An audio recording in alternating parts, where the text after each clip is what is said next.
Okay, a bit of a Chinese diesel heater setup. I was looking through a video to give me a bit more info on how to run.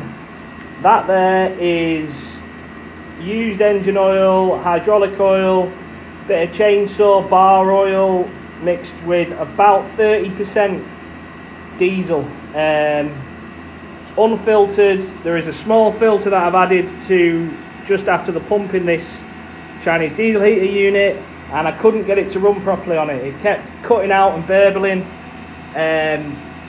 So I adjusted the settings a little bit. I'll tell you what they are in a second. And now, yeah, it's fantastic. It runs really well.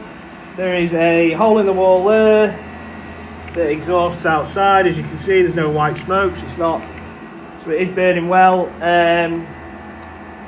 Basically, this room is the back of our house that is all going to get knocked out that way next year. And I was using this as a little welding area to make me my front gates.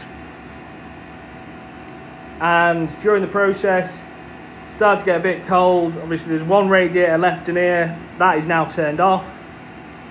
And I thought, oh, I'll buy one of these heaters. They seem to be okay.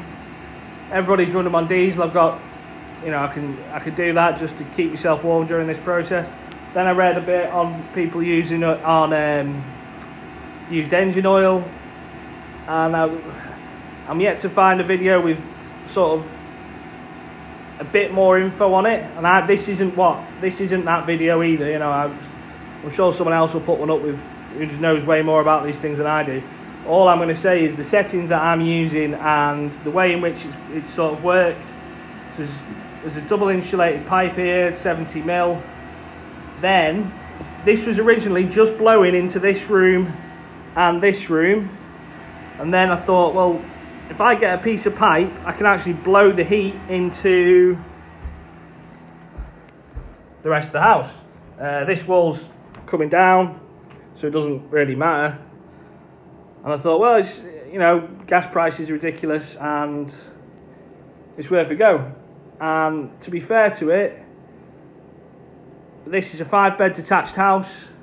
It's blowing directly into a fairly decent sized hallway. Again, there's crap everywhere. And it keeps the house at about 17.5 degrees without the central heating.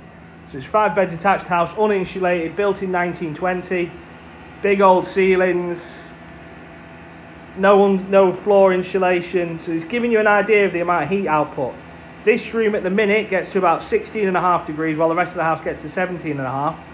This room gets to 16.5 just from the heat from that pipe. So after an hour or two, that pipe will warm this room up enough.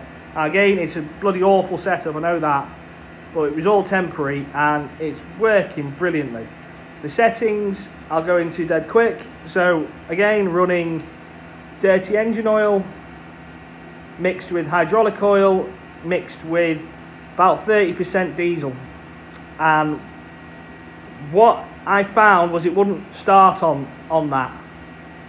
So, and I found that you had to wait about half an hour before the heater got really hot for it to run that through. Now, after a little bit of fiddling, these diesel heaters basically run a little bit like the old school carburetors, where you can adjust the air and the fuel. So there's a secret menu on my diesel heater. I'll show you the screen of it now. The reason I'm stood away is because it's quite loud.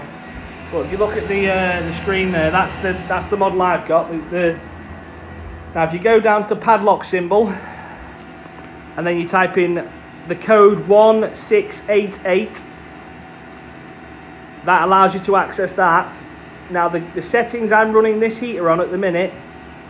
Now again, I'm not starting on red diesel, I'm starting on dirty diesel, or black diesel as they call it, or 30% diesel, 70% mixed oils, unfiltered. I'm starting it on that without having red diesel to sort of initiate the burn. And the settings I've got is, I've got it on 4 Hertz pump setting, So the speed of the fuel is pumped in at 4 pumps a second. That's how the Hertz thing does it on there. And the fan speed is up to 5,000 RPM. So I've turned the fuel down and the fan up, and it seems to be burning hotter than it ever has done. And there's no, like, it used to sort of burble. And what I found that burble was it was oil unburnt, and it used to smoke a little bit.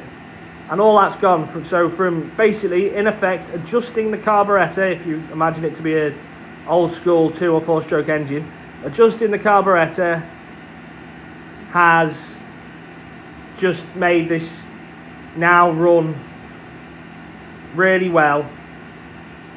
And bear in mind that gas prices the way they are, this is basically running for nothing. There's a 200 watt power supply that pulls about 120 watts as it stands, so I'm running about 120 watts an hour, heating a 5-bed detached house at 18 degrees. Now at night it does drop a little bit, you go down to about 16.5, boost that with the central heating.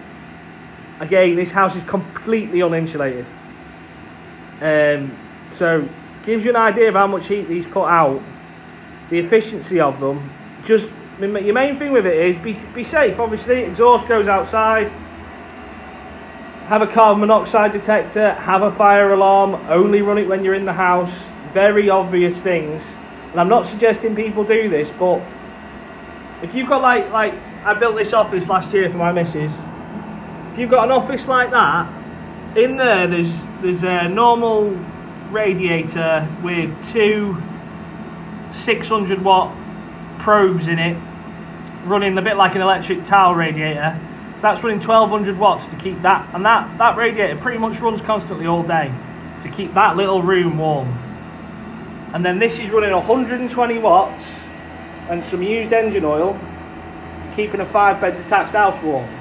That building is insulated with 60mm PIR, basically wraparound. Obviously the windows are a massive heat sink, they lose a lot of heat, but you know, if you're building a building like that, you've got an outside garden room, you've got a garage, you've got a workshop that's, you know, within a certain sort of size wise, or you're, I don't know, you're renovating a house and you're living in a mobile home on site, and you want a way of heating it relatively cheaply, you've got access to old engine oil and an engineer workshop and mechanics. Well, luckily I'm a mechanic, so I get free engine oil. There is legalities in this country about burning used engine oil. That's tax related, not environmental related, so I'll leave that with you as to how you look at that.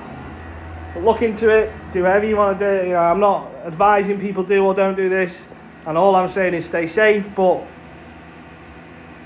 when energy's the cost it is at the minute, you know, you've got to look at efficient ways to remove energy from one thing and put it into another. And I'm removing energy from a load of oil that we used to pay to get rid of and putting it to heat my house, and that's the way I see it. Any questions, anything like that, just put them in the thing below. I'll make a video just relating to anything. If I don't know, I'll say I don't know. But some things I think are worth sharing, and if you're that way inclined, I'm not out to get anybody hurt, or I want people to be safe. I've said that about 5 times now. I just want people to be safe, but at the same time, the way the world's going at the minute, I think it's worth looking into anyway. Leave it with you. Cheers.